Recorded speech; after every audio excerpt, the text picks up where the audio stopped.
আপনারা যদি সেই ছোট্টবেলার স্বাদের ফ্রাইড রাইস খেতে চান, do go to red chicken. এই রেড চিকেনটার মধ্যে আগে আমার ভাই গানের স্কুল করতো, এখন ইটস নো মোর দেয়ার, এখন it's a food place. Okay, that's weird. So yeah, আমার ভাইয়ের আগের গানের আসরের জায়গায় আমরা হচ্ছে চিকেন ফ্রাই মারাইতেছি। অ্যান্ড ট্রাস্ট মি, রেড চিকেনের ফ্রাইড রাইসটা এত মজা, চিকেনটাও এত মজা। এটা উত্তরাতে মোস্ট প্রবাবলি শুধু, যদি কি উত্তরাতে আসেন বা আশেপাশে থাকেন, ডু ট্রাই দিস। বিএফসি এখন খুবই বোগাস হয়ে গেছে, একদম আসল কথা, সত্যি কথা। রেড চিকেনের chicken is OG, like literally. খাওয়ার পর আই ওয়াজ লাইক, চলো তোমার কোচিংয়ে তোমাকে ড্রপ করে দেই।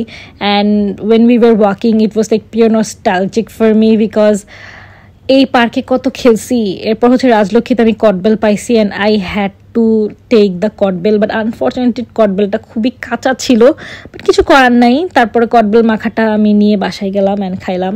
Anyways guys, you guys know the drill, right to follow me for more.